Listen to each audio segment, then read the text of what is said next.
जिन लोगों के दांत बहुत ज़्यादा ख़राब हो चुके हैं, दांतों के अंदर कीड़ा खोड़ लग गया है, दांत वगैरह पंजाबी ਦੇ ਵਿੱਚ ਕਿਹਾ ਜਾਂਦਾ ਦੰਦ ਭੁਰ ਗਏ। ਜਿਨ੍ਹਾਂ ਦੇ ਦੰਦ ਭੁਰਦੇ ਨੇ, ਜਿਨ੍ਹਾਂ ਦੀ ਕੈਲਸ਼ੀਅਮ ਦੀ ਕਮੀ ਬਹੁਤ ਜ਼ਿਆਦਾ ਹੋ ਗਈ ਆ, ਹੱਥਾਂ ਦੇ ਵਿੱਚੋਂ, ਗੋਡਿਆਂ ਦੇ ਵਿੱਚੋਂ, ਪੈਰਾਂ ਦੇ ਵਿੱਚੋਂ ਕੜੱਲਾਂ ਦੀ ਆਵਾਜ਼ ਆਉਂਦੀ ਆ। ਕਹਿੰਦੇ ਆ ਕਿ ਸਾਡੇ ਦੰਦ ਵੀ ਬੜੇ ਕਮਜ਼ੋਰ ਹੋ ਗਏ ਆ, ਹੱਥ ਪੈਰ ਬਹੁਤ ਜ਼ਿਆਦਾ ਕਮਜ਼ੋਰ ਹੈ, ਦੰਦ ਟੁੱਟਦੇ ਜਾਂਦੇ ਆ, ਖੋੜ ਕੀੜਾ ਨਹੀਂ ਜਾਂਦਾ।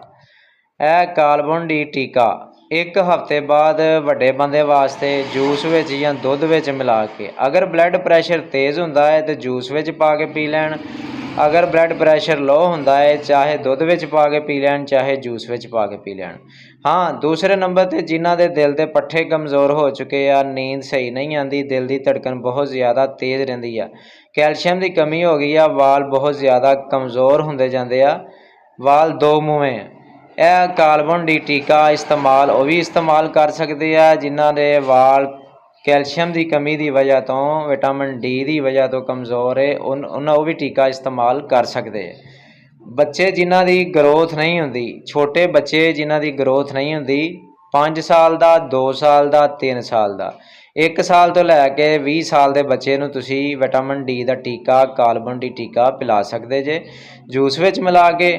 ਇਹਦੇ ਨਾਲ ਤੁਹਾਨੂੰ ਬਹੁਤ ਜ਼ਿਆਦਾ ਫਾਇਦਾ ਮਿਲੇਗਾ, ਤੁਹਾਡੀ ਕੈਲਸ਼ੀਅਮ ਦੀ ਕਮੀ ਠੀਕ ਹੋ ਜਾਏਗੀ। ਦੂਸਰੇ ਨੰਬਰ 'ਤੇ ਜਿਨ੍ਹਾਂ ਦੀਆਂ ਹੱਡੀਆਂ ਕਮਜ਼ੋਰ ਹੈ, ਕੜੱਲਾਂ ਦੀ ਆਵਾਜ਼ ਆਉਂਦੀ ਆ, ਦੜਲ ਦੜਲ ਦੀ ਆਵਾਜ਼ ਆਉਂਦੀ ਆ, ਕਹਿੰਦੇ ਆ ਕਿ ਅਸੀਂ ਥੋੜ੍ਹਾ ਜਿਹਾ ਚੱਲਦੇ ਹਾਂ, ਥੱਕ ਜਾਂਦੇ ਹਾਂ, ਸਾਹ ਚੜ੍ਹਦਾ ਹੈ, ਕਾਲਬਨ ਡੀ ਟੀਕਾ ਉਹ ਵੀ ਇਸਤੇਮਾਲ ਕਰ ਸਕਦੇ ਆ।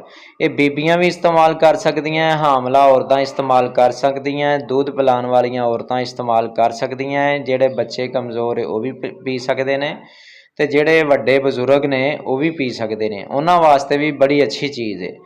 ਅਗਰ ਤੁਸੀਂ ਨਾਲ ਨਾਲ ਸੂਰਜ ਦੀਆਂ ਛਾਵਾਂ ਲਵੋ ਤਾਂ ਤੁਹਾਨੂੰ ਹੋਰ ਮਜ਼ੀਦ ਫਾਇਦਾ ਮਿਲੇਗਾ, ਠੀਕ ਹੈ।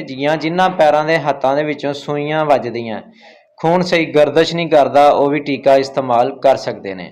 ਅਗਰ ਤੁਸੀਂ ਚਾਹੁੰਦੇ ਜੇ ਕਿ ਤੁਹਾਨੂੰ ਇਸ ਤਰ੍ਹਾਂ ਦੀਆਂ ਵੀਡੀਓ ਮਜ਼ੀਦ ਮਿਲਦੀਆਂ ਰਹਿਣ ਤਾਂ ਤੁਸੀਂ ਸਾਡੇ ਚੈਨਲ ਨੂੰ ਸਬਸਕ੍ਰਾਈਬ ਕਰੋ, ਵੀਡੀਓ ਨੂੰ ਸ਼ੇਅਰ ਕਰੋ ਤਾਂ ਕਿ ਕਿਸੇ ਮਾੜੇ ਬੰਦੇ ਦਾ ਫਾਇਦਾ ਹੋ ਜਾਏ।